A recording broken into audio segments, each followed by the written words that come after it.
Yeah, we welcome to the elephant in the room. I'm going to summarize some of the things we talked about last week, and we subject matter was a feminization, which was a really interesting subject matter because, from our perspective, we had to look at the cause and effect of the feminization, and often we look at the symptoms as it relates to our present time. But in reality, to understand the feminization, you have to go back and understand culture. That was really what we were talking about. We had looked at European culture, pedophilia, and feminization, the relationship between the two, as they are both indicative of European culture. They are both par and parcel to European culture, as the European underdeveloped, not developed, but underdeveloped in the cold climate of Europe. So they weren't able to reconcile the masculine and feminine principle within nature, meaning the relationship between the male and female was very antagonistic as it related to their survival system. So the women and men in this hostile environment were at odds with each other, specifically the men, as they were very aggressive in this cold climate, creating a schism in sexuality outside of the male-female normal process, because this process created children, which the European was not able to deal with under the circumstances of lack of resources.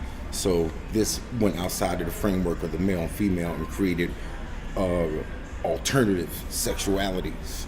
These alternative sexualities, in a sense, became pedophilia and the feminization.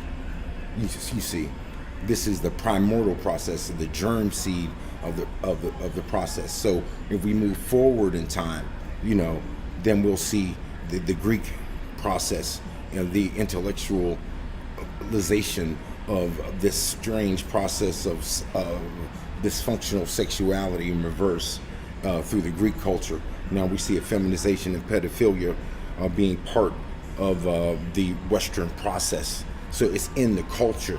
So in a sense, what we see in our community is projection of European culture. As we adopt European culture and we assimilate to it, all the nuances of that culture come into our culture. We start to think like that. Our psyches are like that. Our emotional context becomes like that. We become non-aware of our own selves and our own sexuality, our own person, our own self. So this allows that projection of European culture to do what it does in our community. So the abuse goes from one generation to another. So this abuse goes back for centuries because it's contained within European culture in and of itself. So as the male abused the female, the children were also abused. So the pedophilia was so big, because to really talk about a feminization, you have to understand pedophilia as a precursor. Because if you look at Greek culture, the relationship between the male and the boy, the mentorship process, platonic, is part of the thing. And some scholars will point to Plato's Symposium, as part of that. If you look at Plato's Symposium, you'll see the relationship and his rationale between this relationship between man and boy, as it supersedes the relationship between male and female, which was really supplementary in Greek culture. And the Greek ethos was really deep into this homosexuality. And so as Europeans expanded themselves and gained power in the world, this matriculated itself around the world as their culture, because culture will kill you. The lack of culture will kill you, and someone else's culture will kill you. It can become very toxic because it takes you out of your rhythm. It takes you out of your universe and out of yourself. And as culture comes in, it will kill you. The same way it killed the Aborigines people here. It was culture that killed them, even more than the germs and the bullets of the European and the policy of the European. It was really culture that killed them. There was no way they can absorb that culture.